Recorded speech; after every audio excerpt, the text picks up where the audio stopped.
Y'all, I want to share with you one of my new favorite shows. It's a spooky podcast that I legit have enjoyed so much. We recently signed it to be a part of Southern Gothic Media's network. Seriously, like I said, I really do love this show. It's a podcast called Tell Me Your Ghost Story. But look, this isn't your typical ghost story podcast. No, this one is filled with this incredible upbeat charm and a sense of wonder and curiosity that even talking about it right now, I'm starting to smile. The host, Cassie Askin, is just an absolute legend in the making who I really think is going to be the Gen Z answer to Jim Harold's Campfire. And Jim, if you're listening, no offense, buddy. I love you.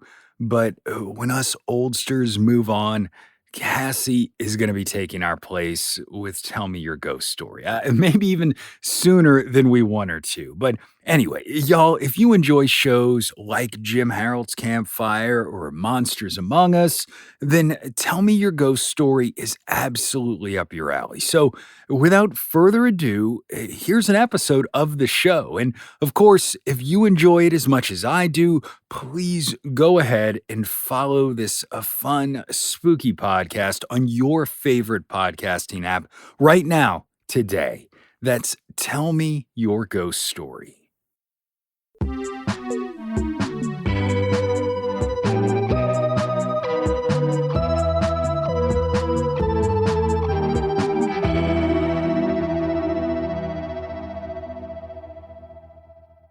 Hello and welcome back to Tell Me Your Ghost Story. I'm your host, Cassie Askin, and today we hear Chris Heck's stories. When Chris and his friends moved into a crumbling old house right after high school, they thought they were just getting a cheap place to live, but they were about to find out that the house held way more than just chipped paint and cracks in the walls. So without any further ado, let's hear Chris's stories.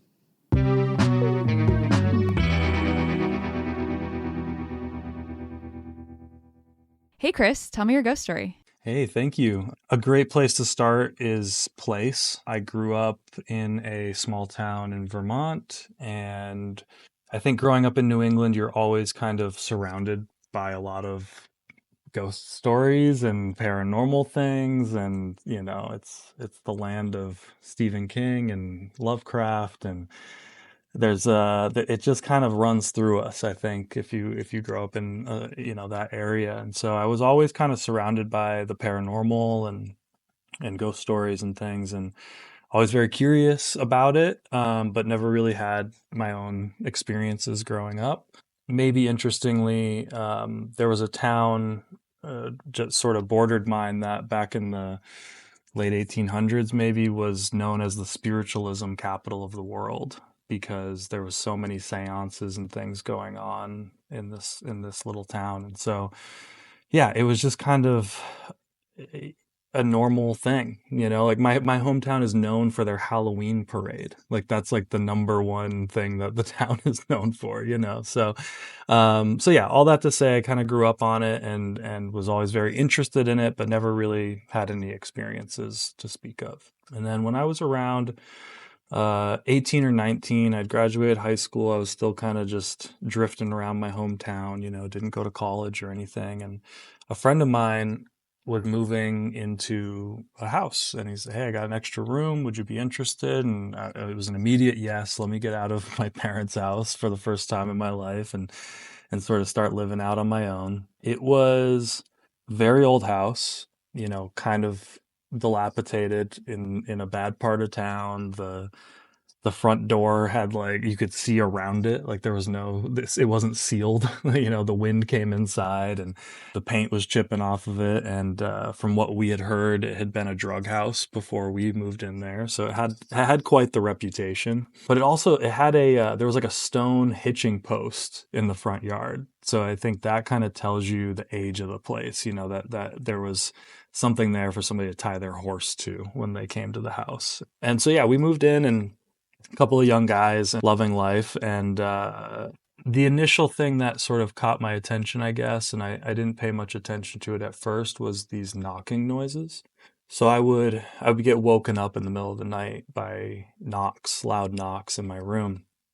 In New England or anywhere in the cold, somebody's going to say, "Oh, the house is settling." Like the houses creak and they groan, and that's pretty normal. And so I didn't really think much of it until one night I was woken up by a knock on my nightstand, and something fell off the nightstand. I was like, "Okay, wait a minute. There's clearly something else going on here." And so I called up my best friend, who's also very interested in this stuff, and we decided to bring over his Ouija board and see, like, let's what can we find out, and we're just children playing at this point. We didn't really know what we were doing, I think, and I don't know that either of us had ever really used a Ouija board before, but the premise is simple. So we gave it a go and pretty much immediately started getting some kind of feedback, I guess, but at first it was, the planchette would just kind of move across the board, or figure eights were a big thing, or going in circles.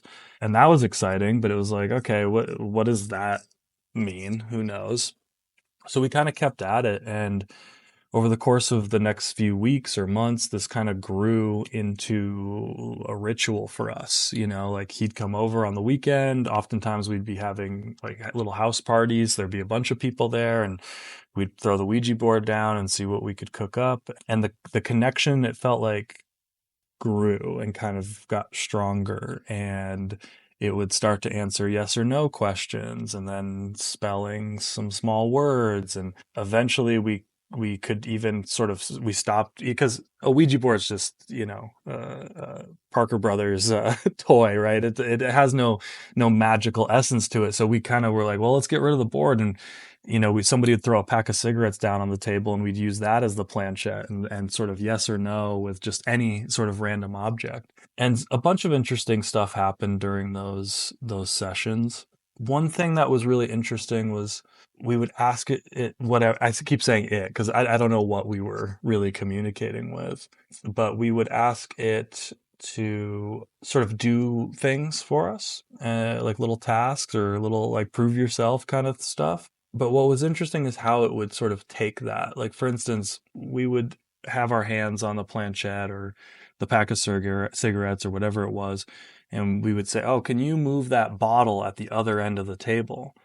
And what it would do is like move our hands and the planchette until it bumped into something that bumped into something else, that like the chain reaction down the line, that bottle would fall off the other end of the table. And so at first you're kind of like, oh, it's not doing what we asked it to do. But then eventually by the end of it, it did do what we asked it to do. So there's a lot of really funny things like that. We could ask it sometimes to make the knocking noises on command. And I remember one night specifically, we had a guy there who was very much a skeptic and was kind of calling bullshit on everything that we were doing. And we're like, okay, well, let's see, can you make a knocking noise so that this guy believes that this is real? You know how like sometimes your refrigerator will make sort of a knocking noise, naturally. So then that noise happened in the kitchen, and he's like, "Oh, no, no, no, that was just the refrigerator. That was a coincidence." And we're like, "Okay, okay, all right.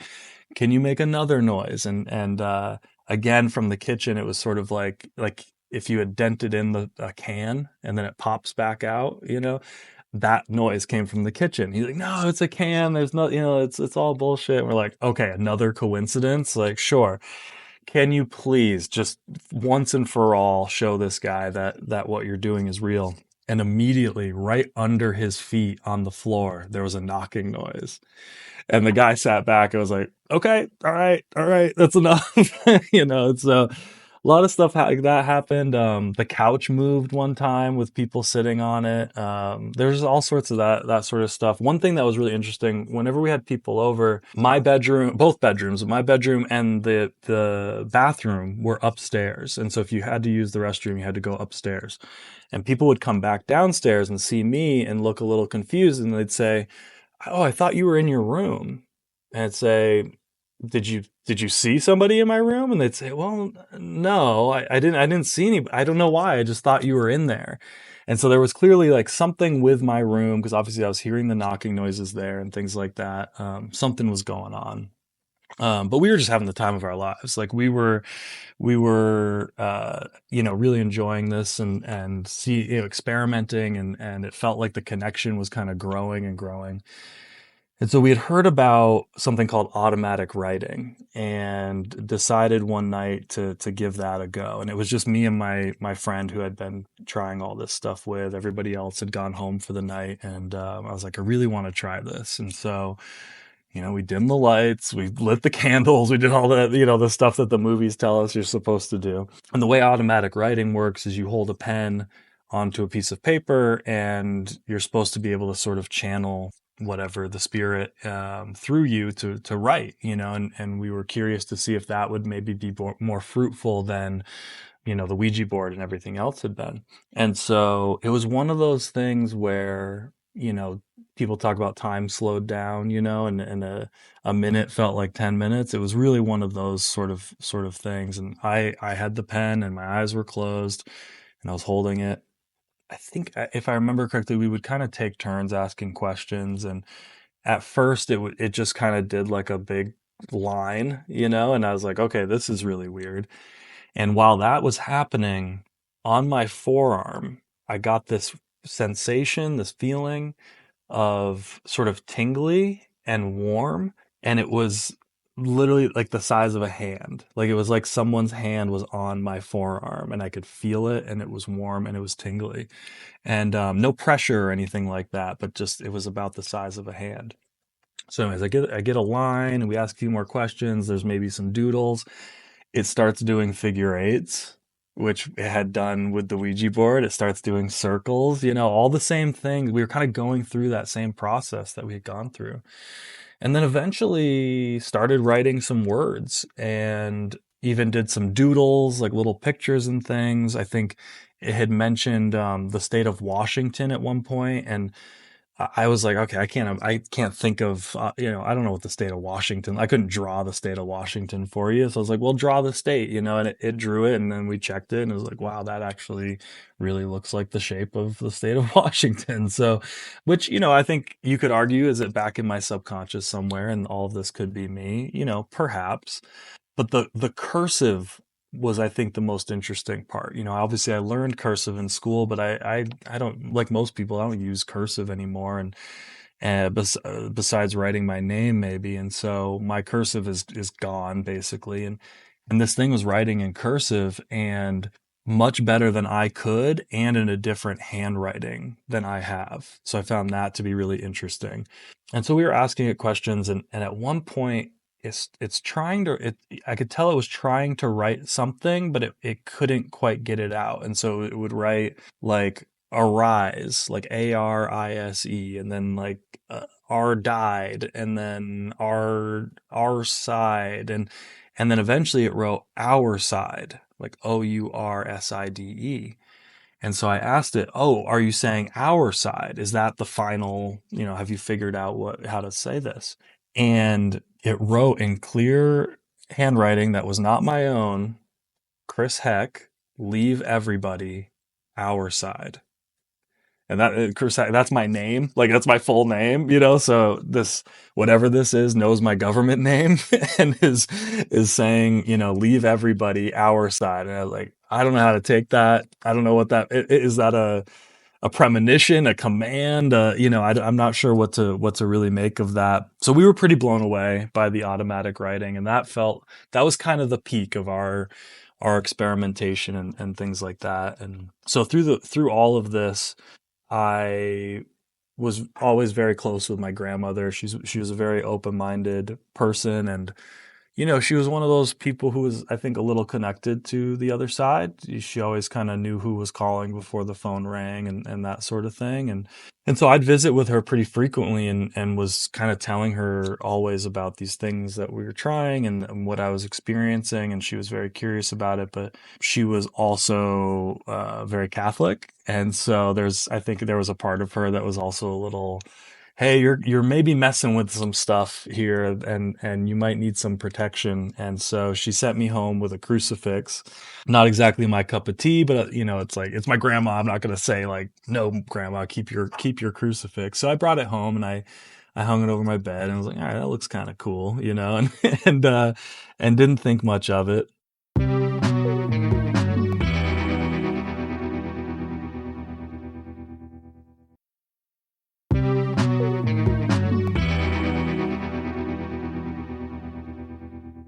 Life kind of went on, and I think anybody who's had sort of an ongoing paranormal experience can speak to the, like, when you tell the story, it feels like this happened, then this happened, then this happened, but there really is like gaps in time between all of these things, and life kind of goes on, as like you're still living your life, like you got to go to work every day, and it becomes kind of normal. And so that sort of happened, and after a little while, I got to thinking, I was like, I haven't heard those knocking noises in a while. Like, it hasn't woken me up, and it used to be a really regular thing. So I called my buddy, and he brought over the Ouija board, and we thought, okay, let's make contact and kind of see what's going on here. And essentially, the spirit communicated that it didn't want to bother me. And I was like, huh, that's weird. Like, you're not bothering me. Like, I love this. I'm really enjoying this. And I didn't really think through my wording, but I said, please, no, like, show yourself to me anytime. And so the next night, I came home, I laid down in my bed, and I always sleep on my side. I wasn't even on my side yet. Like, I had literally sort of just plopped down in bed. And my eyes are closed, and I'm laying there, and I start to get a weird feeling, like kind of like when your leg falls asleep, that tingly sort of sensation, except it was my entire body. And so I'm laying there, my eyes closed, and this is kind of weird. And then my whole body starts to feel warm, and it clicks. The feeling in my arm when I did the automatic writing, it's exactly the same, except now it's my entire body. So my eyes pop right open. I'm like, what is happening? And everything was a little bit off. Everything was a little strange. I guess what I mean by that is it felt like my senses were heightened. Like I could see more clearly, like the light coming in the room, like the moonlight, sort of coming in the bedroom window was more than it would be. But other than that, my room is exactly the same. And I realized not only am I feeling this tingling and this warmth, but I'm pinned to the bed. I now know I was experiencing sleep paralysis, but at the time I had no idea what that was. And so I just feel like I'm frozen and paralyzed to the bed.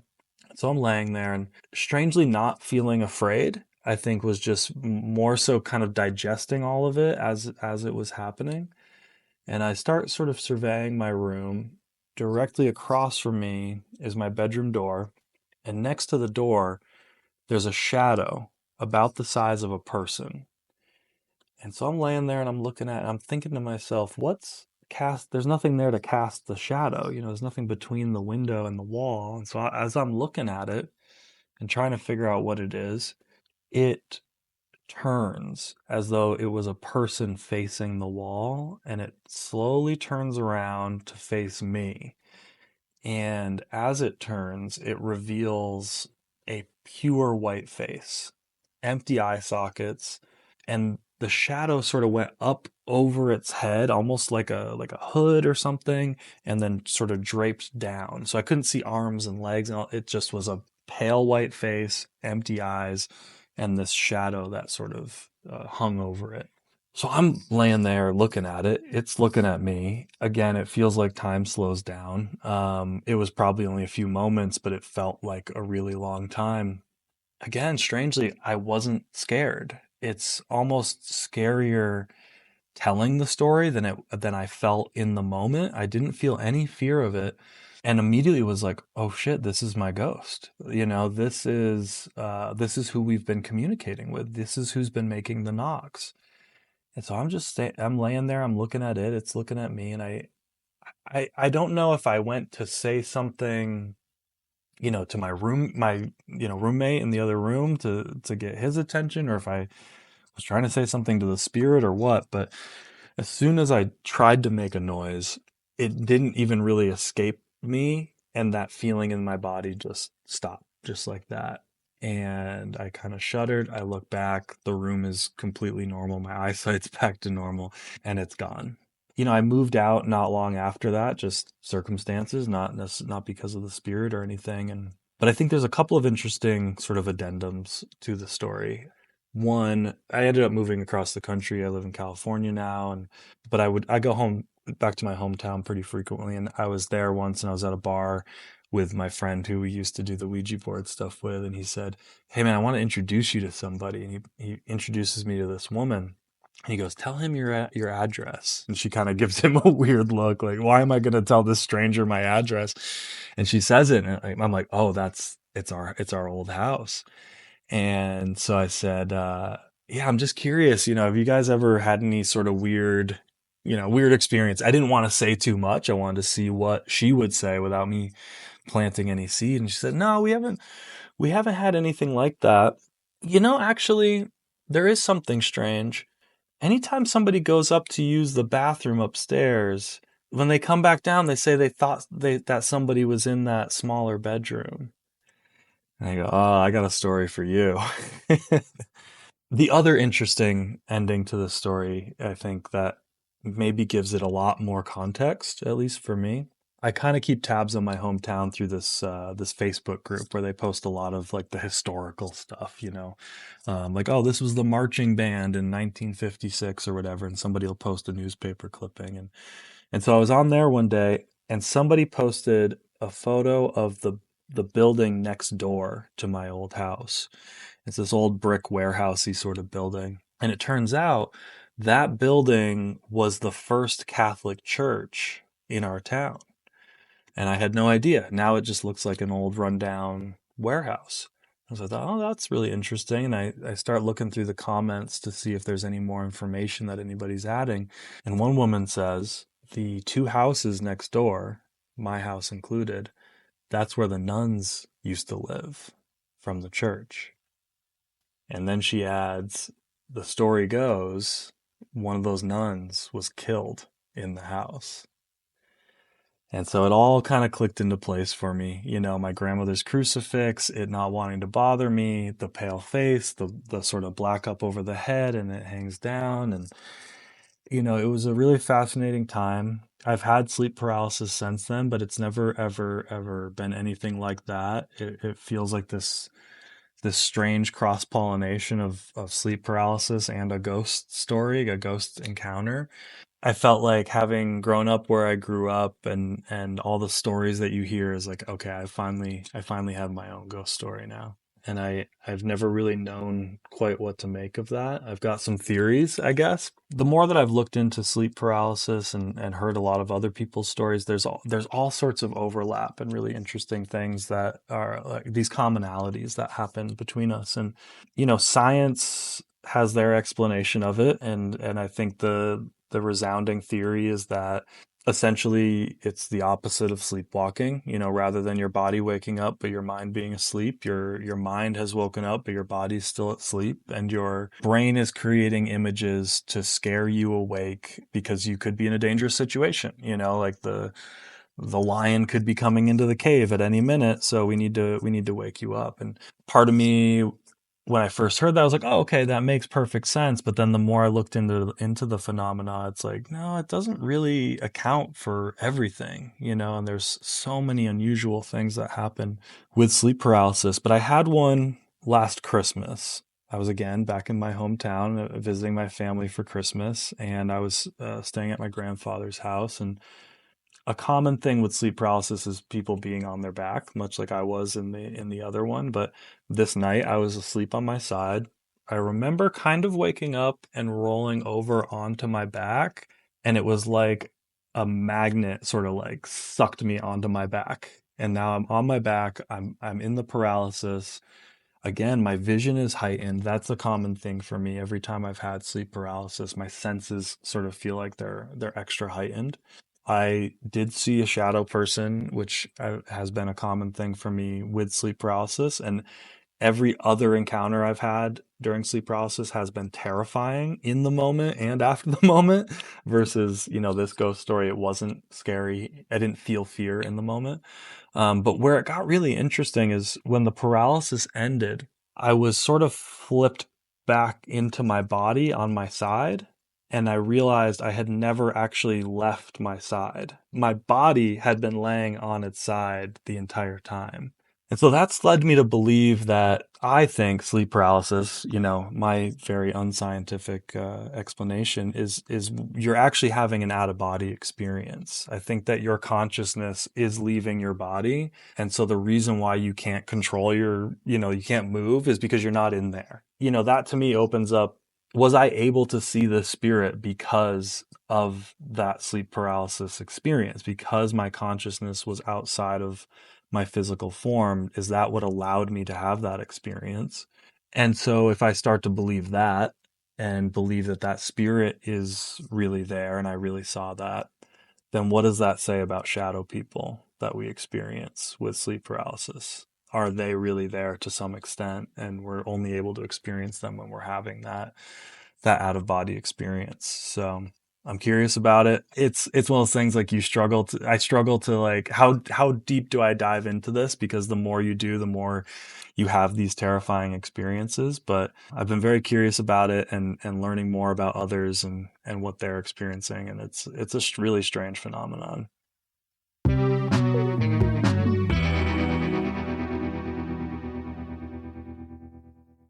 Thank you so much to Chris for sharing his stories. Follow him on social media at ChrisHeck13.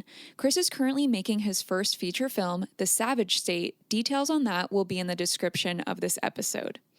Please show your support of the show by rating and reviewing the podcast wherever you listen. It really makes a difference.